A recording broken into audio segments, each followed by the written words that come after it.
Hi everyone, today I present our work on boosting contrastive self-supervised learning with false negative cancellation. The work is jointly done by Google, the University of Chicago, and the Toyota Technological Institute of Chicago. For our channel, we will present our motivation, followed by our method, and then the experiments. Finally, we will conclude the talk.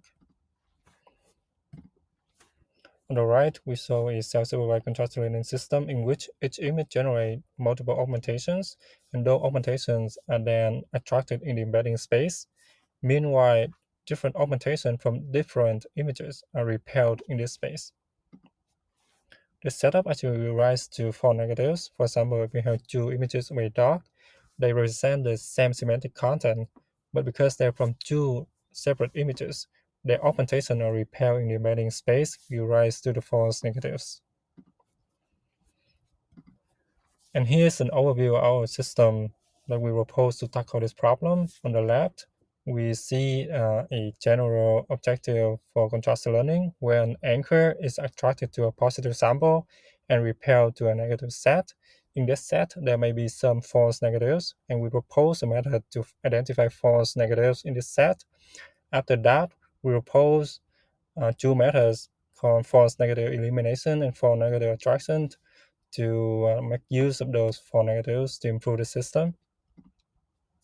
For false negative eliminations, suppose we can find false negatives, we propose to remove those false negatives in the negative set, and it will be materialized mathematically as in the left equations. And for false negative attractions, beside removing the false negatives from the negative set, we also propose to include them into the positive set. And the key problem is how to identify false negatives. We have two key observations. The first one is that for negatives, they have the same semantic content, therefore they should hold certain similarity. And the second one is that the false negative may not necessarily be more similar to the anchor as it is to other augmentations. For example, on the top, we see that the blue sample on the right is more similar to the support view on the left rather than the main view in terms of the orientation of the dog face. And based on that, we propose this procedure to identify false negatives. For each anchor, we generate a support set that is different augmentations from the same image, and then we compute the similarity score between a negative sample and each sample in this support set, and we aggregate the score, and we define the potential for negatives and the samples most similar to this set.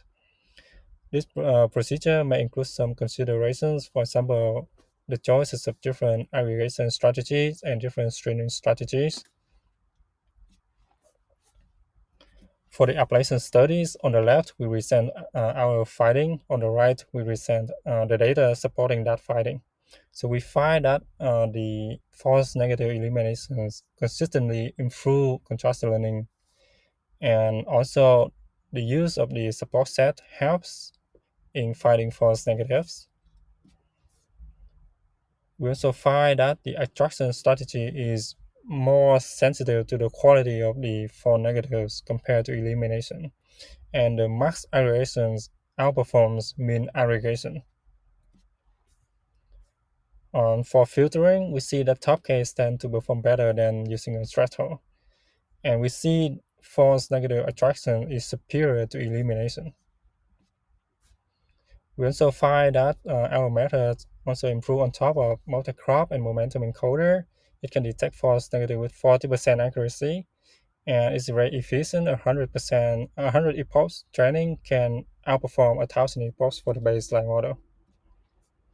On ImageNet, we see that our methods achieve the best performance in contrastive learning category, while in semi-supervised setting, we also achieve the best performance among all methods. We also achieve comparative performance with BYOL and SQuARK in other transfer learning tasks. Yes, so to conclude, we present that false negatives is a challenging problem, and we propose a method to tackle this problem, which significantly boosts contrastive learning. Thank you.